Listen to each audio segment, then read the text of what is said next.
Argentina, ahí está Venezuela, Perú, esas banderas desde todo el mundo. Esto está pasando en River. Recibimos a Asia, África, Oceanía, América.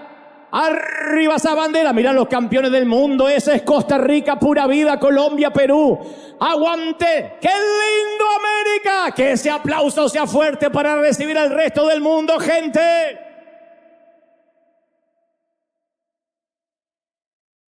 A toda la gente que se conecta del resto del mundo, gracias por estar ahí, que ya estaban impacientes. Estamos en vivo con muchas visitas. Recién estaba presentando aquí a un tremendo gran amigo, Ítalo Frigoli, que viene especialmente de Chile. Bueno, ahora especialmente de las Islas Maui, que estaba allí teniendo su misión.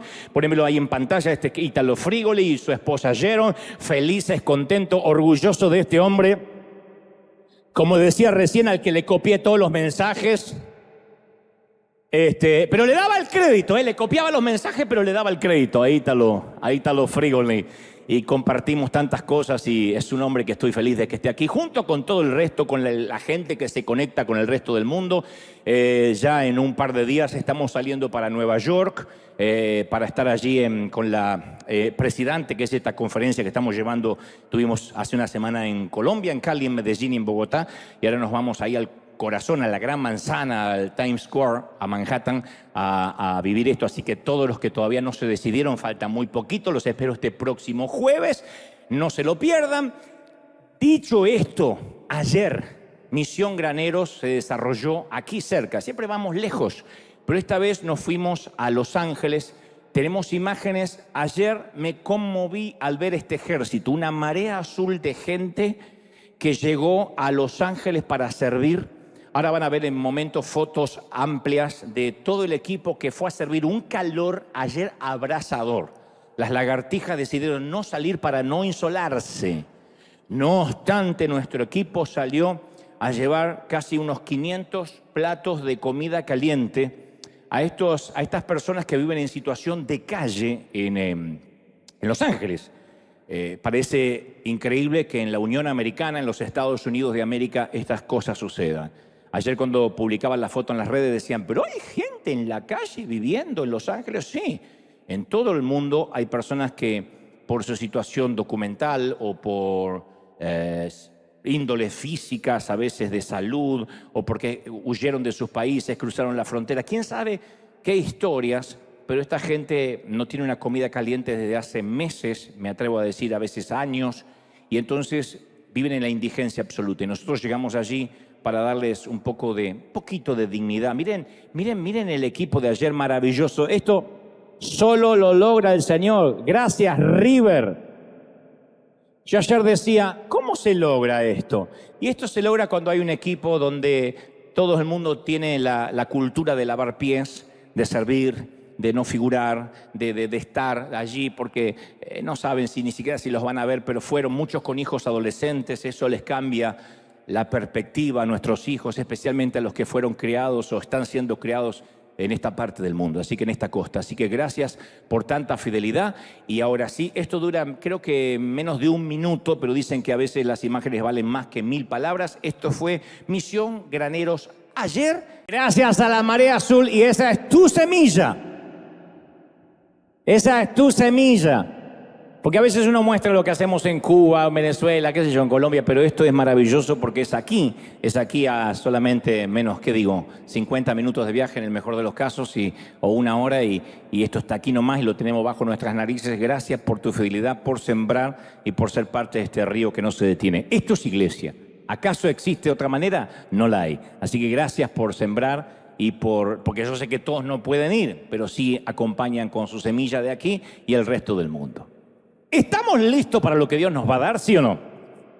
Bueno, durante el año que me tocó trabajar en la cadena CNN, recuerdo que entrevisté al actor y comediante mexicano Carlos Villagrán, y en un momento le pregunté cómo estaba atravesando la cuarentena. Estábamos en plena pandemia. Y a lo que él respondió con la voz de su querido personaje Kiko, me infló los cachetes y me dijo, ¿pues de qué pandemia me hablas? Luego dijo, esto es plandemia. Dijo, esto es plandemia. Plandemia. Y yo solo me sonreí cortésmente y continué con la entrevista, pero apenas terminé el programa recibí desde la sede central de Atlanta un extenso correo de parte de los directivos o parte de ellos de CNN diciéndome que no debía haber permitido semejante exabrupto, que debía haberle dicho al cómico que se retractara en el acto. Y yo decía, pues es un cómico, es un comediante, y además en una democracia todo el mundo está libre de opinar lo que quiera. En todo caso era la opinión del entrevistado, no del entrevistador. Pero ellos estaban considerando cancelar mi programa. Por providencia divina luego no lo hicieron. Así que en mi siguiente emisión al aire, ellos me pidieron amablemente que debería invitar a una experta en infectología para dejar claro que el virus no era una conspiración y que sí había que tomar una serie de precauciones. Yo no estoy haciendo un juicio de valores ni me atrevería nunca a decir que fue una conspiración, pero sí conservo aquel correo como prueba de lo que estoy diciendo. Y ese día yo descubrí de primera mano lo influenciables que podemos ser con las noticias o con los medios de comunicación que se ponen de acuerdo a veces en bajar una línea editorial informativa a toda la población global. En la generación de nuestros abuelos se necesitaban varios días para que la noticia de un terremoto en Nepal diera la vuelta al mundo, ni nos enterábamos. Se decía que lo que más le importaba al ciudadano era la ley de la proximidad, lo que ocurría acá a la esquina, a la vuelta, en el barrio, no al otro lado del mundo. Y en todo caso, en el tiempo de nuestros padres, a lo mejor en el noticiero nocturno nos enterábamos de algunas catástrofes. Y a veces, hasta que no leíamos el periódico matutino, no teníamos idea, por ejemplo, que había estallado una bomba en Medio Oriente. Hoy todo es cuestión de segundos. Recuerdo que hace unas semanas atrás, deben recordar este episodio, yo estaba aterrizando en LAX y de pronto los celulares, no exagero, los celulares de 250 pasajeros sonaron a la vez con una alerta de un inminente huracán en California. O sea, el avión aterrizó y empezaron tin, tin, tin, tin, tin, tin, como los alertas Amber, pero estaban tin, tin, tin, tin, tin, tin, tin, tin, y ese mismo domingo del huracán, ese que arrasó con nuestras casas, ese mismo domingo que caían 3 gotas que hubiesen hecho reír a nuestros abuelos se hubiesen ido de parranda ese domingo. Muchos no se asomaron a la vereda porque las noticias informaban. Y me consta, decían no se atrevan a salir a la calle a menos que sea un caso de fuerza extremadamente mayor. Entonces, desde las cadenas informativas atemorizan al mundo. En este caso, con el huracán, en pocas horas estaban desabastecidos los mercados. La gente lo primero que va a comprar es papel higiénico, como si el huracán produciera diarrea. No sé. No entiendo eso. Lo primero que se agota es el papel higiénico. Huracán, diarrea. Tsunami, diarrea. Terremoto, diarrea. No sé. Las calles de California estaban totalmente desiertas y por si alguien no miraba las noticias, que puede ser, hay gente que dice, yo no tengo televisión, no estoy conectado a nada, las noticias llegaban hasta su celular. Y todos los días eso continúa y nos advierten sobre calamidades globales, sobre el calentamiento, sobre una posible guerra nuclear, sobre alienígenas, sobre incendios, huracanes, terremotos, tornados. Y las amenazas son importadas a nuestras vidas a través de celulares inteligentes, de dispositivos móviles. Y finalmente hay días en que si uno consume todo eso, no tenemos ganas de salir debajo de las mantas. Es como que la ansiedad nos termina ganando la pulseada. Yo leía que según el Instituto Nacional de Salud Mental, los trastornos de ansiedad han alcanzado niveles epidémicos. Y eso no se resuelve con ejercicios de respiración profunda, aunque nos dicen respirar es muy bueno, pero eso se resuelve con respirar profundamente, mucho menos con velas aromáticas para el estrés. Eso sería como salir a la guerra armado con un tenedor. La ansiedad es una inquietud del alma que no cesa. Es una sospecha, un recelo, una suspicacia. Es la vida, alguien dijo, es la vida en un tono menor, pero con preocupaciones mayores. Y no se va, es crónico. es como estar perpetuamente parado sobre la cornisa de un balcón. Es como un temor de baja intensidad, pero un temor que no nos permite respirar profundamente. Es como una carga en el alma. Le decíamos en nuestro lenguaje cristiano, es una opresión. Pero más que una opresión, yo creo que es un malestar, una intranquilidad. Y no se trata tanto de la tormenta, sino de una tormenta que creemos que se aproxima a nuestra vida. Eso define la ansiedad. Y cuando hay días soleados, cuando nos empieza a ir bien, un pequeño respiro, lo tomamos como, bueno, esto es una tregua, un armisticio, pero estoy seguro que mañana las cosas van a empeorar como siempre. Y sentimos que nunca podemos relajarnos, que la paz es temporal, que la paz es de corta duración, y la tragedia parece que siempre está ahí, al acecho, que es solo cuestión de tiempo. Quizá tus temores no tienen que ver con el mañana, con las noticias, pero tal vez tu temor más profundo esté en tu casa. Y dices, ¿será que podré pagar la hipoteca? ¿Será que podré afrontar la renta? ¿Será que mi matrimonio seguirá estable? O en su defecto, ¿será que mi matrimonio se mantendrá inestable? ¿Qué tal si? O podría pasar. Esas son las frases que nos atormentan. ¿Qué tal si? O podría pasar tal cosa. Entonces nuestro mayor temor es ese podría pasar, la amenaza de lo que podría ocurrirnos. Entonces el temor siempre circula, en el 80% de los casos, el temor circula en el campo de la posibilidad. Podría, quizá. El temor es ese tirano de la imaginación.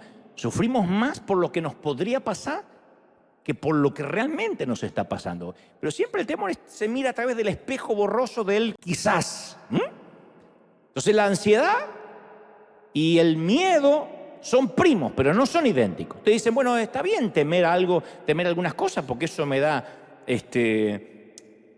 la prudencia para afrontar la vida. Pero yo digo, son primos, pero no son idénticos, porque el miedo ve una amenaza, correcto, y tomamos los recaudos. Pero la ansiedad se imagina la amenaza, no está ocurriendo. Entonces esos monstruos no invitados invaden nuestra mente y no nos dejan dormir en paz. Hay gente que duerme y no descansa. Y duerme 7, 8 horas y se levanta más cansado que cuando se acostó, porque descansa el cuerpo, pero su mente nunca tiene un respiro. Y la mayoría, insisto, son temores ilógicos, improbables, inexplicables. Entonces, a mí me encantaría preguntarte, no tienes que responderme en voz alta, pero ¿cuál es tu peor temor? Fracasar en público, perder el trabajo, perder la salud, que la salud se vuelva frágil, temor de que nunca te vas a casar, nunca vas a encontrar la esposa ideal y un día Dios te va a decir, cásate con esa abuela y hazla feliz. Algunos nacen de preocupaciones que son legítimas. Algunos dicen, no, pero es legítima mi preocupación, pero después se convierten en obsesiones, en cosas que podrían pasar. Entonces la línea entre la prudencia y la ansiedad es corto y el camino es escarpado, porque la prudencia nos hace ponernos el cinturón de seguridad en un avión, en un automóvil. La ansiedad hace que no querramos subir a un automóvil ni a un avión. La prudencia nos dice, lávate las manos con jabón. La ansiedad te las hace lavar 30 veces al día, porque dice, no, me parece que esto está contaminado y se me acaba de... hay gente que se lava las manos, toca la puerta del baño y dice, oh, y vuelve de vuelta a lavárselas. La prudencia nos hace ahorrar para la vejez. Eso es tener planes, está bien. Pero la ansiedad nos hace acumular porquerías y guardamos todo tipo de basura. Hay gente que es acumuladora compulsiva y no lo sabe. El día que se tiene que mudar, hay que sacar ese basural con una orden judicial porque junta todo para algún día. La prudencia hace que nos coloquemos un equipo de buceo, pero la ansiedad hace que ni siquiera nos acerquemos al agua. Y hay un montón de gente que se queda a la orilla de la vida. Entonces, ¿consulta a quién? A la ansiedad e ignora la fe. El Salmo 91, 13, el escritor menciona 3 tipos de ataques que hemos de enfrentar en la vida y sobre los cuales vamos a tener victoria. Nos garantiza la victoria. Dice, sobre el león y el áspid, y la serpiente, sobre el león y el áspid pisarás, hollarás al cachorro del león y al dragón. Entonces, el león, que es el primer animal que menciona el salmista, representa el ataque que uno espera en la vida. Si vamos por la selva y se nos aparece un león, la estadística dice que vamos a ser atacados. El león no ataca a traición, se te para y con pechito de paloma a lo argentino te desafía. Entonces, el paquete de la vida viene con leones incorporados, con problemas incorporados. Por eso Pedro dice en la primera carta, capítulo 5, versículo 8, sed sobrios y velad, porque vuestro adversario, el diablo, anda como león rugiente buscando a quien devorar. Es un ataque esperado. Si tu suegra dice que el sábado vendrá a tu casa para visitar a sus nietos, ese es un ataque esperado. Si te lo anuncia el lunes, tienes 6 días o 4 días para preparar el ataque o la defensa. Luego el salmista menciona al áspid, la serpiente, que tipifica el ataque inesperado, que también la vida tiene esas cosas. Una víbora se esconde debajo de los arbustos, de la maleza, y ataca cuando uno menos lo espera. Entonces la vida también se compone del elemento sorpresa.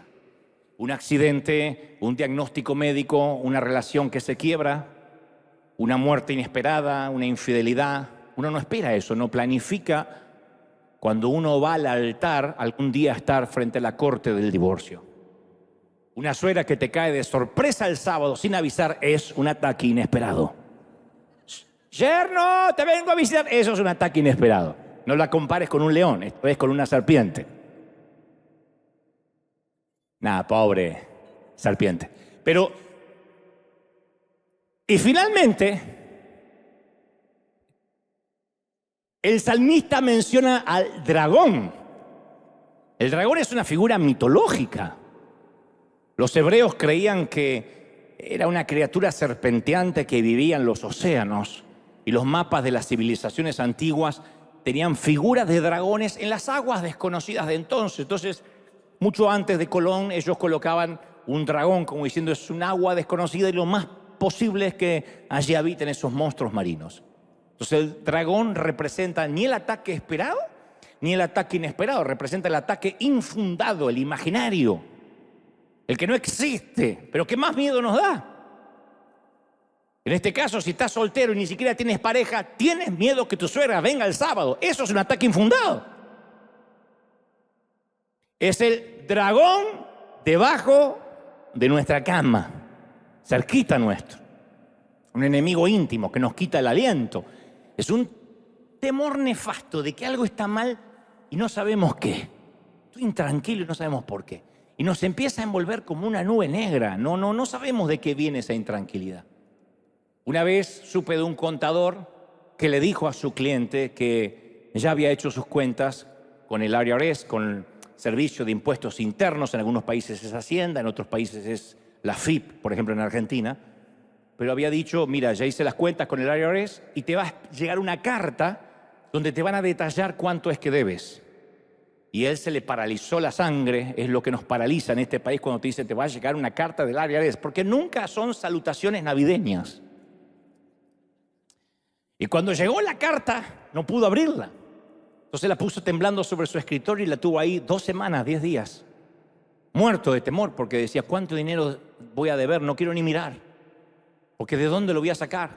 Y si no tengo el dinero para pagar lo que debo, seguramente voy a ir preso. Y finalmente consiguió, después de 10 días, las fuerzas para abrir el sobre y encontró que no era una cuenta para pagar, sino un cheque para cobrar.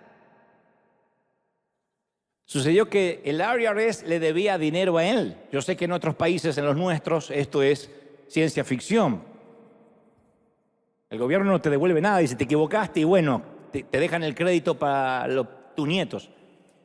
Pero esto sucede, que el IRS, si pagaste de más durante el año, te devuelve. Y él había malgastado 10 días con un temor infundado. Entonces los dragones no merecen el miedo que a veces le tenemos. No lo merecen. Pero no estamos solos en esta batalla contra los dragones. Yo me puse a investigar ayer y digo, hasta quienes parecen tenerlo todo, las celebrities, las celebridades, dice que confiesan tener dragones que los persiguen. Se ve que tenemos una celebridad acá o alguien que se rió del chiste anterior, pero sea lo que sea, Todos coincidimos en que hay dragones que nos atosigan. Y hay una amplia variedad de fobias. Recordamos a Michael Jackson, que tenía temor a la contaminación, a las infecciones, a las enfermedades. Dormía en una cápsula de oxígeno. Eso se llama misofobia, miedo a contaminarse, miedo a un virus que puede pasarse por las manos, por el contacto humano. La cantante Katy Perry padece nictofobia, que es miedo a la oscuridad, y duerme siempre con las luces encendidas. Si alguien duerme con las luces encendidas, puede sentirse una celebridad. Nicole Kidman le teme a las mariposas, tiene terror, se llama lepidopterofobia, le teme a las mariposas. Winona Ryder, Michael Jordan, Will Smith le temen al mar. Will Smith no le teme a pegarle a alguien en los Oscars, pero le teme al mar. Y a las piscinas, sufren lo que conocemos popularmente como hidrofobia. Entonces no pueden ver agua, no pueden hacer películas donde haya agua cerca. Brad Pitt no puede ver un tiburón, ni siquiera en una película, sin ponerse a llorar. Aprendan las mujeres y dicen, ay, Brad Pitt, cobarde, cuando ve un tiburón. Tiene celacofobia, algún defecto tenía que tener. Madonna, la reina del pop, sufre brontofobia, que es miedo a las tormentas eléctricas. Y tienen literalmente que oscurecer todas las habitaciones cuando hay tormenta eléctrica, porque solo con ver un relámpago empieza a tener ataques de pánico y se le corta la respiración. Scarlett Johansson tiene ornitofobia, miedo a las gaviotas, miedo a los pájaros. Uma Thurman, ¿se acuerdan de Uma Thurman de Kill Bill? Bueno, justo vinieron todos los espirituales hoy, pero los carnales vienen al otro servicio. Uma Thurman no puede atravesar puertas giratorias debido a la claustrofobia. Matt Damon, Salma Hayek padecen ofidiofobia. Esa la padecemos casi todos, que es la fobia a las serpientes. Megan Fox tiene papirofobia. Cuando le dan un papel, ella no puede tocar el papel seco. Se llama papirofobia. Tiene que tener una taza con agua para pasar las hojas. ¿Cómo no se me ocurrió eso cuando era chico y estudiaba? Mamá, no soy burro, tengo papirofobia.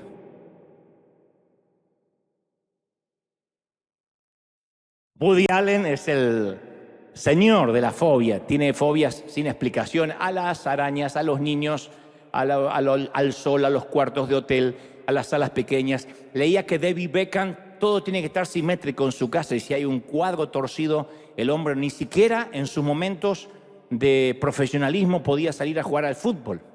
Jennifer Aniston, la gran actriz de Friends, de la mítica Friends, no puede subir jamás a un avión. Kim Basinger tiene agorafobia, no puede ver una cantidad de gente, por eso hay que hacerle un protocolo cuando va a las alfombras rojas, porque si se le acerca a la gente no puede respirar. Son gente famosa. Kim Kardashian tiene onfalofobia, miedo a los ombligos. Dijo, cuando estoy en la ducha me baño con guantes y grito cada vez que me toco el ombligo.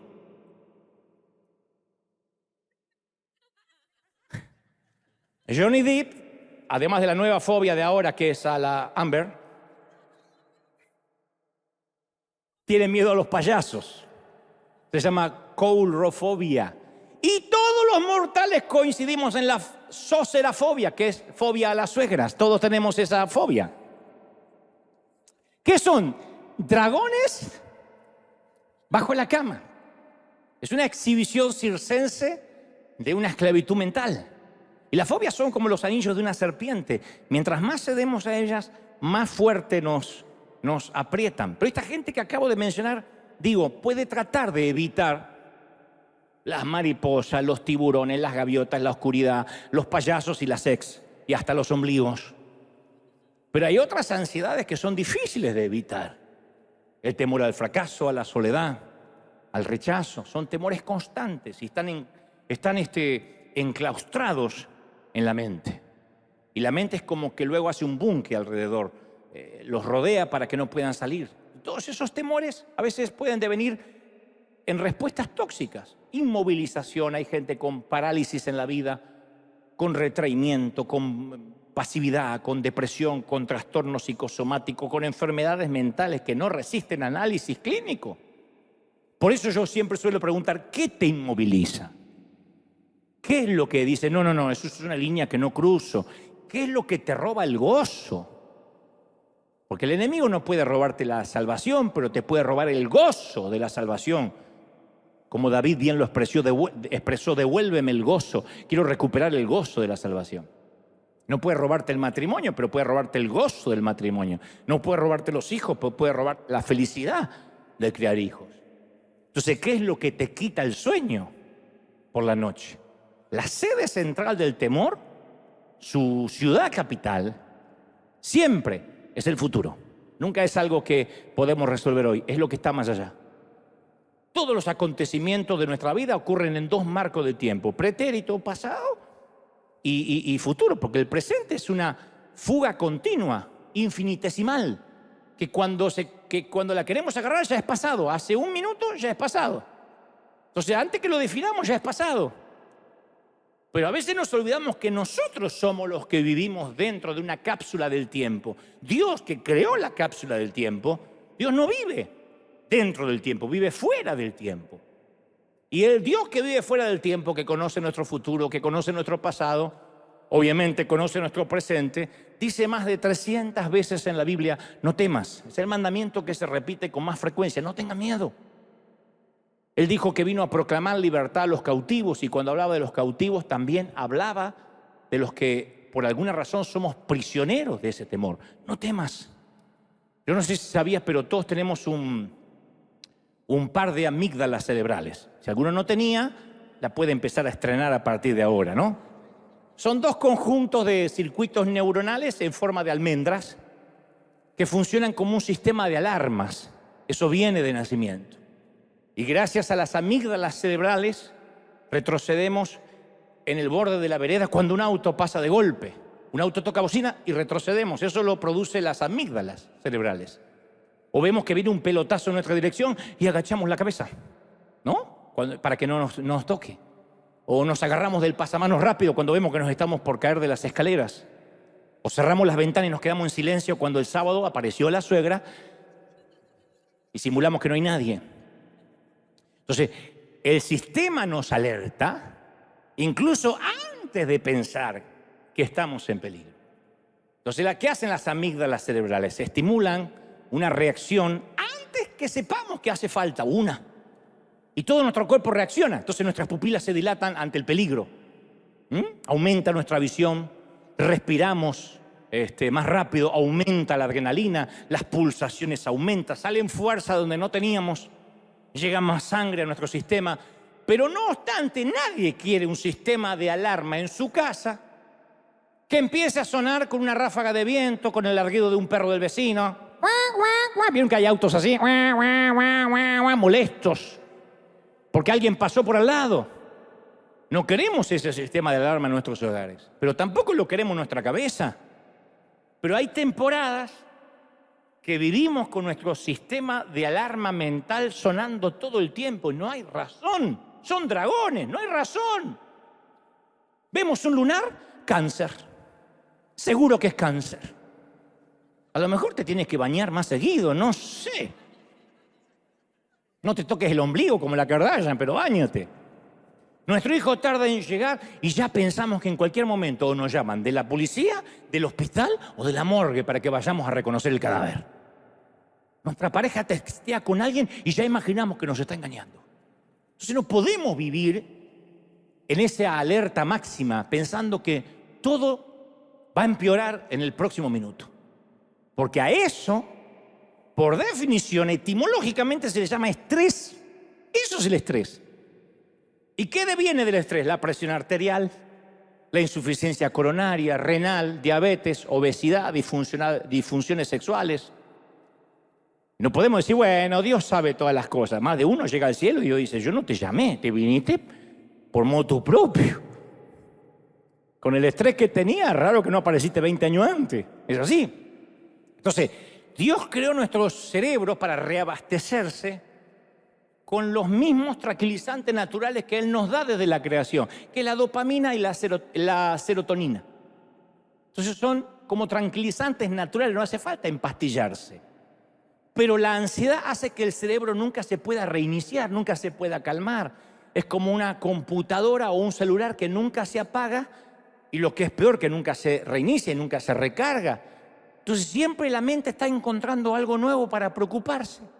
No hay preocupación propia y buscas preocupaciones ajenas. Yo escuché la historia de 3 trabajadores que estaban pintando un edificio en lo alto, en un andamio, 3. De pronto uno de ellos sufre unos deseos fuertes de orinar y se bajó de inmediato del andamio y los otros 2 continuaron. Minutos después el andamio cedió y se vino al vacío y le costó la vida a sus 2 compañeros. Y el hombre que salvó su vida no podía creer tanta suerte. Así que se había salvado por cuestión de segundos. Si no baja, él también era una víctima. Así que llega a su casa y le dice a la esposa: ay, no sabe lo que me pasó, gorda. El andamio en que estábamos trabajando los 3 se vino abajo. ¿Y cómo no te moriste? No, porque yo un minuto antes me bajé a orinar. Gracias a que tuve ganas de ir al baño, salvé mi vida. Y la mujer con lágrimas lo abraza y dice: no lo puedo creer, lo que es Dios. Pero el marido continúa y le dice: lo bueno es que la compañía va a indemnizar a las 2 viudas de mis amigos con $1 millón a cada una. Y la mujer gritó: ¡ay, qué bonito! Y el señor orinando.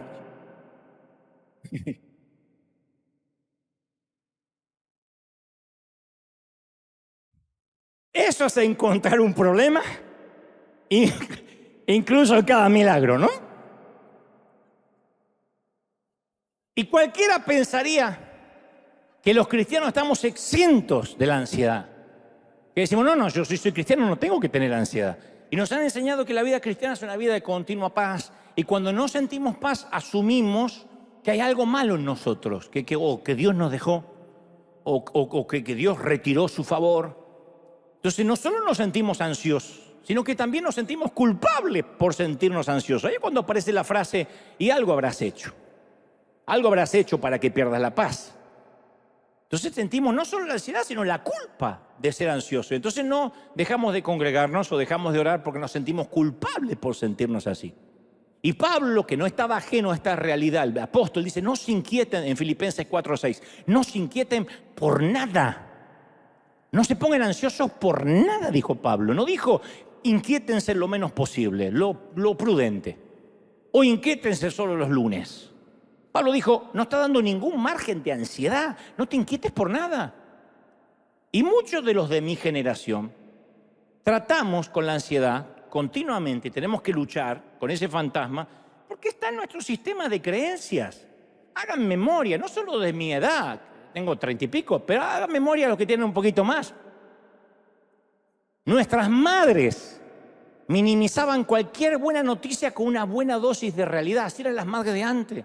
Mi madre usaba todo tipo de frases catastróficas.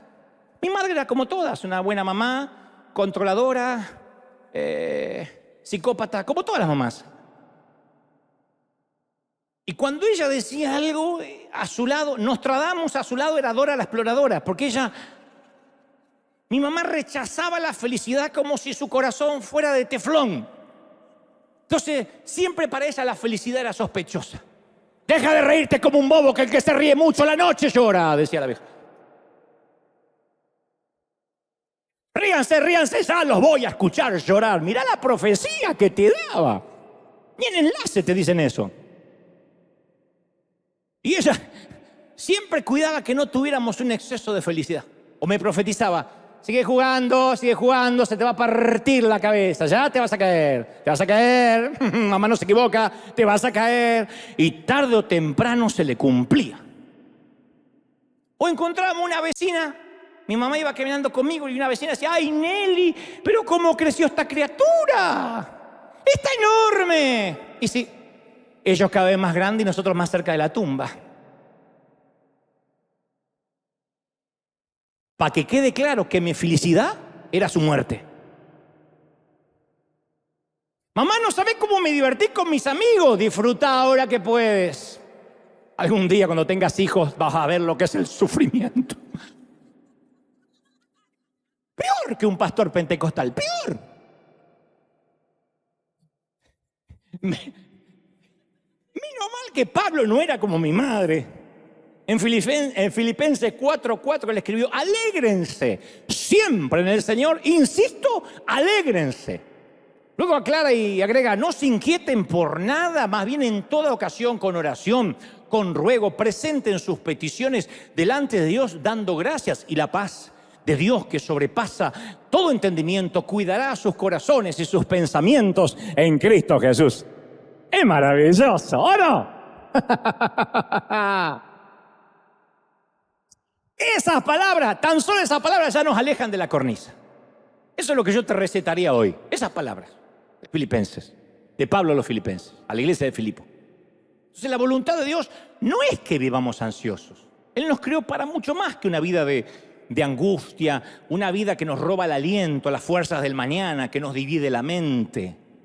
Entonces la receta de Pablo, el recetario de Pablo contra la ansiedad comienza con un llamado a alegrarnos. Ahora, convengamos que cuando Pablo escribió esto, el futuro de Pablo era tan sombrío como la celda en la que estaba. Entonces cuando uno lee sus palabras pensamos que el tipo lo está escribiendo de un hotel playero de Jamaica. Pero su carta a los filipenses no incluye ninguna palabra de queja, ni siquiera una. Y primero usa el presente imperativo: alégrense. No es una sugerencia, no es un consejo, es una orden: alégrense. Y por si el tiempo verbal no fuera bastante, elimina la fecha de expiración y dice: alégrense siempre en el Señor, no los domingos. Alégrense siempre. No tiene fecha de expiración la orden. Y si acaso el tiempo verbal y el siempre no fuesen suficientes, Pablo repite la instrucción: insisto, una de las pocas veces que el apóstol insiste con algo. Insisto, alégrense. Entonces uno dice: ¿cómo obedezco semejante instrucción? ¿Qué me tengo que reír siempre como esquizofrénico? ¿Cómo estás? Bien. No podemos ser el Joker. No es un llamado a un sentimiento, sino una decisión. Que pase lo que pase, sabemos que Dios está al control, de que Dios es bueno, de que Él sabe lo que está pasando. ¿Sí? Entonces, la convicción siempre precede a la conducta. Yo primero me tengo que convencer de algo para que la conducta sea orgánica. Por eso en cada una de las cartas o epístolas, Pablo primero hace énfasis en las convicciones antes de hablar sobre las acciones. Entonces, ¿cuál es la convicción? Entender la soberanía de Dios. No es solo cantar soberano Dios, Dios omnipotente, Rey de Reyes, sino que uno tiene que convencerse que Él es soberano, que Él es un rey, porque eso es vital para el tratamiento de la ansiedad. Si sentimos que somos una hoja en el viento, víctimas de la suerte, de las fuerzas aleatorias, invisibles, turbulentas, que quién sabe lo que me va a pasar en la vida. Y claro que uno se preocupa, esa es la falta de control. La ansiedad es falta de control. Y la falta de control origina temor. ¿Por qué produce tanta ansiedad subirse a un avión? Porque lo que uno ve es una ventanita así. No sabe lo que está haciendo el piloto. Antes del 911 podíamos visitar la cabina del piloto, ahora ya no. Entonces uno no tiene ni la menor idea si cuando el avión se está moviendo el piloto está tomando café o se está poniendo el paracaídas. Pero no solo el avión produce falta de control, una congestión de tránsito. Eso es más que suficiente para demostrar la teoría de la ansiedad. Yo leía que un grupo de investigadores descubrió que un embotellamiento en el tránsito triplica las posibilidades de un miocardio, de un infarto. Porque una congestión de tránsito, ¿qué? Es la pérdida de control máxima. Entonces vos ves el chinito de adelante que no se mueve, el chinito de atrás que te apura y te agarra una suerte de preinfarto al menos. Entonces la ansiedad aumenta mientras disminuye la percepción del control. Entonces, ¿qué podemos hacer? ¿Controlarlo todo? ¿Y quién puede controlarlo todo? Es una locura total, una falacia. Entonces, vamos a controlarlo todo, a ver si resolvemos con este recetario la vida o la ansiedad. Bueno, nunca abordemos el avión sin un paracaídas. Nunca visitemos un restaurante si no llevamos nuestros propios cubiertos desde casa previamente desinfectados. Nunca salgamos de nuestra casa sin mascarilla. Nunca entreguemos nuestro corazón para que nadie lo rompa. Vamos a enfrentar la ansiedad asumiendo el control. ¿Quién puede vivir así? Es imposible. Porque no obstante, la seguridad es una impostora, es una timadora. Alguien puede acumular millones y los pierde en una recesión o en una mala inversión o los gasta en salud. Un fanático de la vida sana puede comer solo nueces y vegetales y aún así batallar contra el cáncer. Por eso las personas más estresadas son las más fanáticas del control. Y mientras más intentan controlar el hogar, el cónyuge, los hijos, el mundo, más se percatan que no pueden. Entonces, ¿por qué no podemos? Porque el control no nos corresponde. Desde la matriz no nos corresponde. Y la Biblia da una idea mejor. En lugar de buscar el control absoluto, renunciar al control. No podemos controlar el mundo, pero podemos confiárselo a Dios. Es decir, bueno, yo no lo puedo controlar, pero no puedo controlar a mis hijos. ¿Hasta qué edad puedes controlar tus hijos? ¿De qué manera puedes controlar lo que consume tu hijo a través de los dispositivos, lo que mira en su celular? Puedes poner filtros, puedes chequear, puedes regular la hora. Hay momentos que se escapa de tu control, especialmente en estos tiempos. ¿Cómo controlas la fidelidad? ¿Cómo controla un pastor la fidelidad de sus ovejas? Imposible, yo apenas puedo controlarme a mí, lo voy a andar controlando a ustedes. Entonces, este es el mensaje detrás del consejo de Pablo. Alégrese siempre en el Señor. Lo que está diciendo es la paz no es ausencia de problemas, sino la presencia, el conocimiento de la presencia de un Dios soberano. Pablo se alegraba hasta en la cárcel. En Filipenses 1:12 dice, lo que me ha pasado contribuyó al avance del Evangelio. ¿Quién puede estar hoy preso y decir, qué lindo, que me encanta porque esto contribuye? Es más, agrega Pablo, se ha hecho evidente en toda la guardia del palacio y en todos los demás que estoy encadenado por causa de Cristo. A él le encantaba, decía, me encanta esto, soy un mártir. Y después Pablo se entera de que una iglesia de él se le estaba dividiendo. Viste que a veces los pastores somos tan torpes que nos empezamos a adueñar de la gente. Uy, fulanito se quiere llevar un par de ovejas, como si alguien las hubiese puesto como las vacas, les hubiese puesto Dante Gebel. Ninguno tiene Dante Gebel en la nalga, creo. Por lo menos yo no te marqué. Pero viste que a veces nos preocupamos, hoy se va. No, porque somos así. Y Pablo dice, y los que predican por envidia y rivalidad, no importa. Sean falsas o genuinas sus motivaciones, se predica a Cristo de todas maneras, de modo que me gozo y seguiré gozándome todavía. Y yo me alegro igual, nada me va a quitar la sonrisa. ¿Sabe a quién me hace acordar? A Ortiz, a nuestro pastor fundador. Que yo te conté que una vez le pregunté, ¿por qué, Juan Carlos, invitás a tu casa a este fulanito que te hizo la vida imposible cuando estaba en la iglesia y hasta te la quiso dividir? Y Juan Carlos me decía, pobrecito el petizo. Lo que pasa es que si yo no lo amo, ¿quién lo va a amar? ¿Sabe por qué lo amo? Porque ni el diablo lo quiere en el infierno. Entonces, Dios reina soberanamente sobre cada detalle del universo. Daniel 4:35 dice, Dios hace lo que quiere con los poderes celestiales y con los pueblos de la tierra. No hay quien se oponga a su poder, ni quien le pida cuenta y le dice, ¿qué haces? Isaías 7:18 agrega, Él puede llamar de un silbido a la mosca que está en los lejanos ríos de Egipto. Entonces Él conoce las estrellas y conoce los gorriones de nuestro jardín. Grande o pequeño, desde el ejército de los Estados Unidos de América hasta el ejército de hormigas de nuestro patio, todo está bajo su control. Yo te cuento una breve historia. Durante el siglo XIII a.C., Judá disfrutaba de un periodo de paz a nivel nación gracias al reinado, al liderazgo estable de un tal Usías, el rey. Y aunque los adversarios amenazaban todo el tiempo, Usías lo mantuvo libre de ataques durante un periodo de 52 años. Esto es casi poquito más de medio siglo. Entonces un día Usías murió. ¿Y qué le va a ocurrir al pueblo de Judá ahora que su presidente, su jefe de Estado, su rey no estaba? ¿Qué nos dice Dios?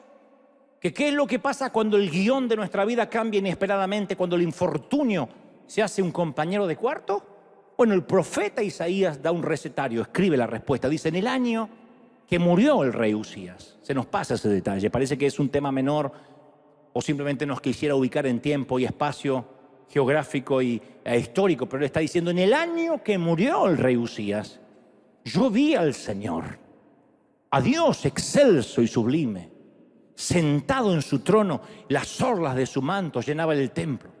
Luego da una descripción de los ángeles que están alrededor y si por encima de él había serafines y uno al otro se decía, santo, santo es el Señor, todopoderoso, toda la tierra, no solo Judá, no solo El Salvador, no solo México, no solo Argentina, toda la tierra está llena de su gloria, toda la tierra está llena de su gloria. Él es soberano, aleluya. Entonces, el trono de Usías estaba vacío, pero el trono de Dios estaba ocupado. La respuesta de Dios para la ansiedad siempre ha sido lo mismo. En el cielo hay un trono que está ocupado. ¿Cómo se nos olvida, gente?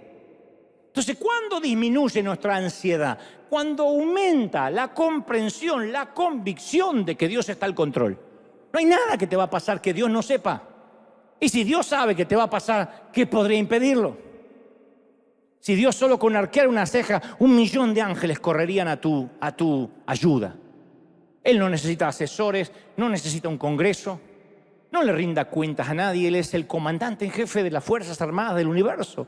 De manera que Él no necesita decidir conforme a sus mañanas hormonales o cómo se levante.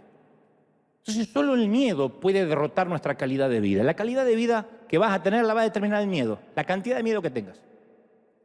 Uno puede vivir en pobreza, en escasez, bajo un puente, en una mansión. El miedo va a determinar tu calidad de vida, no la economía. Si no, no habría suicidios en Beverly Hills. Los suicidios sería patrimonio de los caseríos, de los cordones de emergencia. Pero el miedo no tiene decencia, no conoce de códigos, no muestra misericordia y siempre empieza en la mente. Siempre. ¿Cómo llega el miedo? Disfrazado con su afable traje de la duda. ¿Y si? Y mirá si, ¿y si se casa mi hija mal? ¿Y si se embaraza antes del matrimonio? ¿Y si se separa? ¿Y si me divorcio? Entonces se nos mete como un troyano en la mente a modo de espía, una duda. ¿Qué hace al principio la razón? La razón trata de empujar a la ansiedad para que se vaya. La razón dice, no puede ser porque nunca nos pasó esto no va a pasar en mi familia. La razón tiene una pequeña batalla. Pero cuando la razón no está empapada en Dios y no oramos y no tenemos comunión con Dios, la razón termina siendo un soldado de infantería mal armado. Entonces el miedo rápido se deshace de la razón sin muchos problemas. Y ahí los ataques de pánico irrisorios, miedo a las alturas, miedo al agua, miedo a los ombligos, miedos que no hacen sentido. Porque la razón perdió la batalla, el sentido común perdió la batalla. Y cuando la ansiedad hace campamento, cuando la ansiedad toma el campamento mental sin querer, nos terminamos deshaciendo de nuestros últimos dos aliados, la fe y la confianza. Muéstrame a alguien cuya mente sea un campamento de miedo y yo te voy a mostrar a alguien que ya hace mucho se deshizo de la fe y la confianza. ¿Qué nos queda por hacer? Entonces dices, bueno, yo ya estoy en esa situación, ¿qué me queda por hacer? Y abrir las cortinas y exponer los temores. Porque los miedos son como los vampiros, no soportan la luz. Entonces tenemos que decir, a ver, ¿qué es lo peor que podría pasarme? Este ejercicio siempre me ayudó y nos ayuda a todos. ¿Qué es lo peor que me podría pasar? ¿En serio? ¿Eso es lo peor? Piensa, porque a veces el temor a lo peor es no querer pensar lo peor. ¿Qué es lo peor? Que me dejen. ¿Y?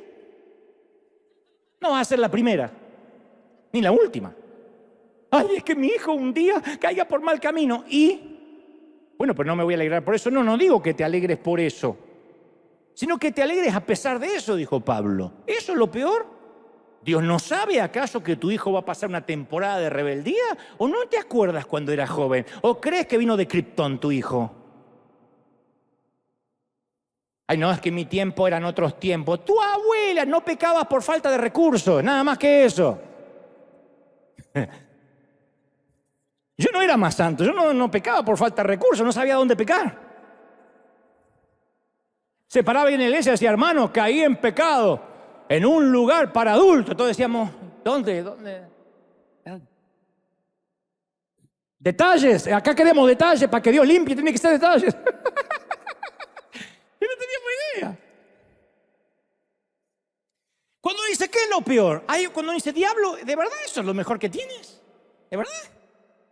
Entonces me voy a alegrar. Si eso es lo mejor que tienes, me voy a alegrar. Porque mayor es el que está conmigo que todo lo que se quiera levantar. Si eso es lo mejor que tienes.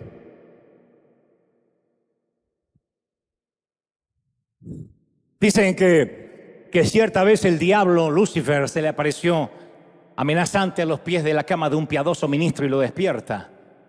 Y el ministro se despierta y dice, oh, diablo, solo eras tú, pensé que era algo realmente malo, y siguió durmiendo. Entonces hay que sacar los temores de nuestra mente, que se paren delante de Dios y esos temores reciban su merecido castigo. Entonces, ¿qué es una iglesia saludable? Un sitio donde los temores vienen a morir, donde los temores vienen a languidecer.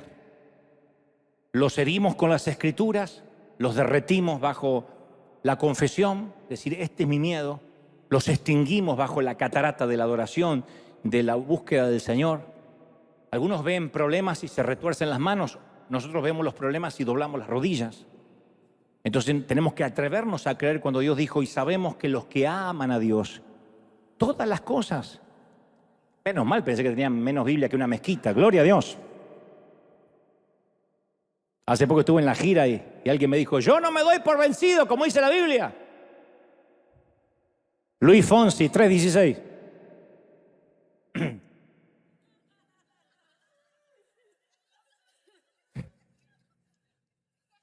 Entonces, la mente no puede estar llena de Dios y llena de miedo al mismo tiempo. Por eso la Biblia dice, tú guardarás en perfecta paz, no una paz irrisoria, con quiebres, con grietas, perfecta paz a los que confían en ti. A todos los que concentran en ti, dice Isaías 26:3, sus pensamientos. A ellos tú les vas a dar perfecta paz.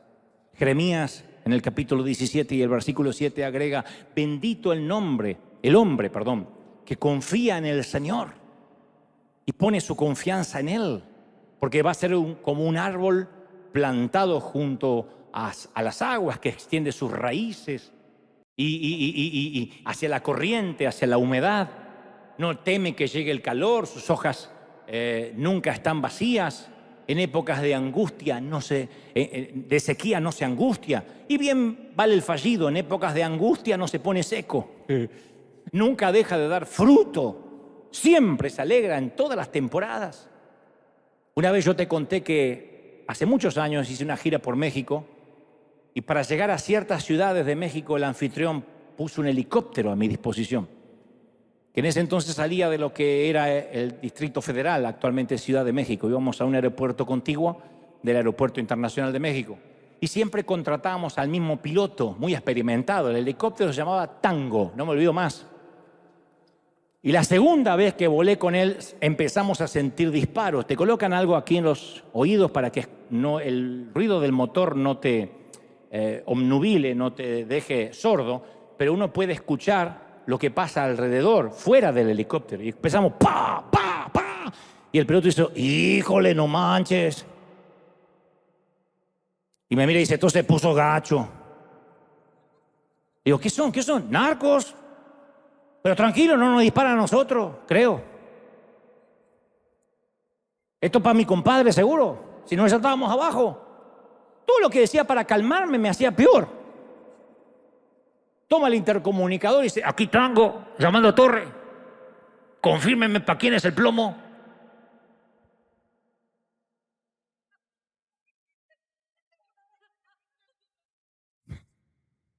Ahora entiendo por qué los huracanes compran papel higiénico.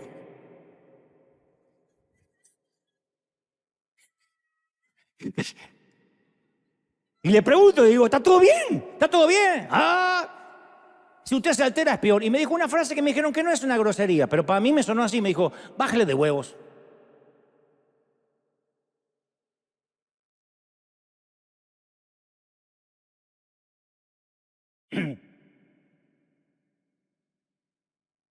No sé qué significaba, pero me puse peor. Hasta que me dice, mire, la neta es que no nos vamos a enfrentar con nada de lo que yo no haya lidiado antes. Esto es México, mano.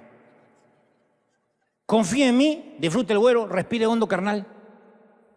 Usted dedícase a predicar, que yo me dedico a volar. por alguna razón, ahí me calmé. Porque el tipo es como que estaba dispuesto hasta a evitar los disparos. Ese día aprendí una frase que no está en ningún proverbio, pero se transformó en mi axioma, en mi tótem. Yo tengo que dedicarme a lo que Dios me mandó a hacer y Él se va a ocupar de mantenernos en el aire y a salvo. No hay nada con lo que no has lidiado antes, ¿o no? Vos sabés que en las famosas tiendas de hilos de encajes de Bruselas, Bélgica, hay unos cuantos cuartos donde solo se hilan los encajes más finos, con los diseños más delicados, que luego van a las grandes marcas. Y estos cuartos están completamente oscuros, excepto un rayo de luz natural que entra por una ventana. En el cuarto se sienta el hilador y ellos piden hilar de esa manera, tejer de esa manera, que la luz de la ventana alumbre el diseño y el hilador permanecer en la oscuridad. Nos encandilan, ven con claridad, ellos tienen que estar siempre en la oscuridad. Y es muy posible que haya temporadas en nuestras vidas que Dios permaneció en la oscuridad, pero eso no significaba que no estaba tejiendo. Lo buscamos, no pudimos verlo, solo vemos las circunstancias entretejidas, pero no vemos al hilador. Entonces a veces nosotros que no vemos al hilador nos cuestionamos, nos preguntamos acerca del propósito detrás de este hilo. Pero de algo podemos estar seguros. Dios tiene un diseño, tiene un plan y todavía no terminó de coser, de tejer, de hilar. Cuando lo termine, el encaje va a ser maravilloso. Dios es el que alimenta a las aves, cuida a los gorriones. Él no está inventando un plan sobre la marcha.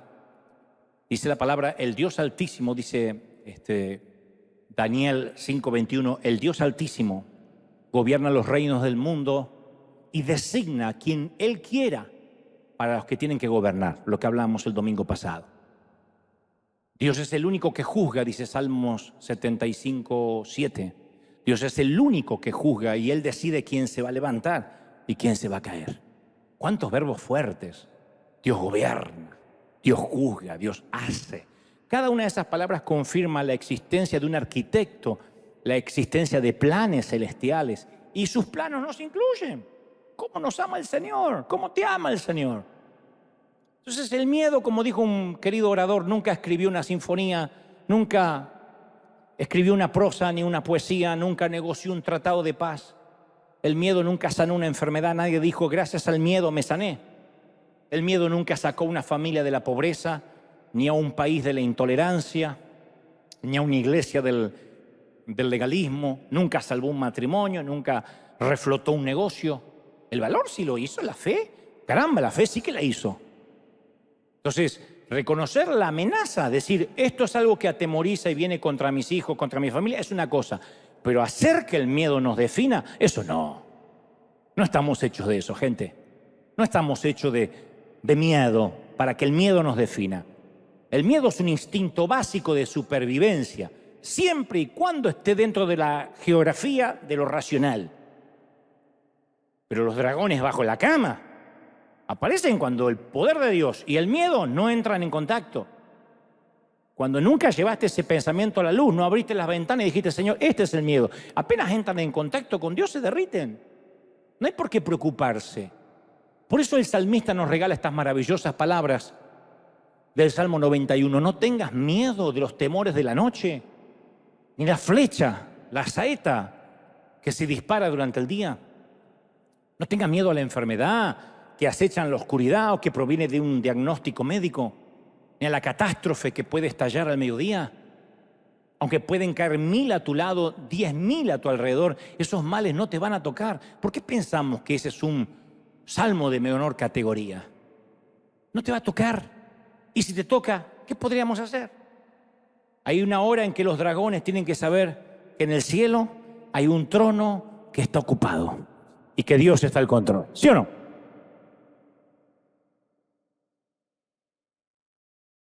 Dale un aplauso al Rey de Reyes y al Señor de Señores. El Rey está en la casa ¡Yeah! ¡Aleluya! Cuando te pongas de pie, dale un aplauso fuerte, fuerte, fuerte, fuerte, fuerte al Rey de Reyes, al Señor de Señores. ¿Cómo te ama el Señor? ¿Cómo te ama el Señor? ¿Cómo no te va a amar? ¿Cómo no te va a amar? ¡Aleluya! ¡Uy! Dale, dale, dale, gloria a Dios. Se van los dragones debajo de la cama. ¡Ja, ja! ¡Cheva! Te amamos, Señor. Levanta las manos al cielo. A todos los que están en casa, los que están aquí por primera vez, católicos, ateos, judíos ortodoxos, musulmanes, mormones, testigos de Jehová, independientemente de lo que crees, me encantaría que le digas: Señor, entra en mi corazón, perdona mis pecados, anota mi nombre en el libro de la vida, Señor. Quiero que toda ansiedad, que todo miedo se vaya. Si ya conoces al Señor, dile: Señor, perdóname por no haber puesto en contacto mis dragones contigo. Vamos, vamos, levanta las manos y piensa: ¿qué es lo peor que podría pasar? Cruza la frontera del imaginario público, cruza la frontera del más allá y dile: Señor, me estoy dando cuenta de que no hay razón para preocuparme. Porque si tuviera que morir, ¿dónde está el aguijón de la muerte? ¿Dónde estaría la victoria del sepulcro, como dijo el apóstol?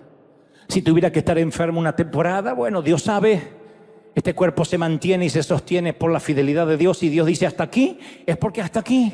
Y tal vez tenga que pasar una temporada en el sitio de cuidados intensivos para hablar con alguien, para relacionarme con alguien que de otro modo no conocería. Mis hijos están en tus manos, pero te los entrego hoy definitivamente. Al cabo, tú estás más interesado en que ellos sean bendecidos de que yo, que apenas soy un padre y una madre terrenal. Mi cónyuge está en tus manos. Mi congregación, pastor, dile: mi congregación está en tus manos, porque no es mía. En realidad es una falacia decir mi congregación. La congregación que en tu providencia me has puesto al timón es tuya, Señor, es tu iglesia. Dile lo que le dijo Moisés a Dios: es tu pueblo, no es mío. Yo no pienso subir a ninguna cruz por nadie. Y los que están aquí dicen: Señor, yo no quiero inmolarme por nadie, así que es tu pueblo.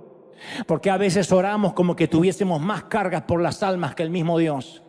Oramos como diciéndole: Señor, si amaras la gente como la amo yo, las traerías a la iglesia. Dile: Señor, es tu gente, es tu iglesia. Yo solo he de predicar, yo solo he de levantar tu palabra, he de levantar tu estandarte. Vamos, levante las manos, beban, beban, beban. Los que tengan el bautismo del Espíritu, suelten lenguas o abran su boca como el Espíritu Santo les da. Los que no, abran la boca, que de algo Dios la va a llenar. Yo siento que algo está ocurriendo, son los últimos minutos. ¡Aleluya! Bendito eres. Todos. Todos. Levante las manos conmigo y diga: Señor, oh, la gloria del Espíritu está llenándolo todo. Momento. Es la gloria del Espíritu. Aquí en casa nos vamos a quedar solo 2 minutos más, 3.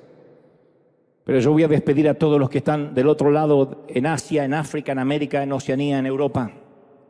El Señor me ha dicho que te diga: no te preocupes, no te entregues, no te rindas, no abandones, no tires la toalla. Hay tanto que el Señor invirtió por ti, invirtió una resurrección en ti. ¿Cómo no te va a amar? Si en sus manos te tiene esculpido, ¿cómo no te va a amar el Señor? El Señor me dice que te diga: no te entregues, pelea. Aún no escucho la campana, Rocky. Aún no escucho la campana. Sigue, un round más, sigue, no te entregues. ¡Uy! No te entregues, iglesia, no te entregues. Alégrate en el Señor. Insisto, alégrate siempre. Y la paz que sobrepasa todo entendimiento, que va más allá del raciocinio, de la racionalidad, del sentido común. Esa paz que no se puede explicar en palabras. La paz que sostiene a la viuda en el funeral. La paz que sostiene a los huérfanos durante las noches. La paz que sostiene a los soldados en la guerra. La paz que le dice al desempleado: todo va a estar bien, no he visto justo desamparado ni sus hijos que mendiguen pan. La paz que sostiene al soltero y a la soltera diciendo: no acabará solo. La paz que sostiene al enfermo cuyo diagnóstico empeora y dice: yo sé que todo está en manos de Dios. Dios nunca se movió del trono, No hay nada que se le haya escapado. Más valéis vosotros que esos pajaritos. Considerad las azucenas del campo. No trabajan, no hilan. Y yo digo que ni Salomón, el magnate más grande del mundo, con todo su glamour, se vistió como una de esas azucenas. Y si Dios cuida a las azucenas y a los lirios y a la hierba que hoy está y mañana es cortada, ¿cómo no va a cuidar de ti? Hoy, por Dios, yo podría vivir con ese mensaje solamente, con ese pasaje. Yo podría vivir con eso. ¡Aleluya! Dios te bendiga, gente del resto del mundo. Chao, firme como talón de oso. Dios te bendiga. Los de acá, vamos a dar un aplauso al Rey de Reyes y al Señor de Señores.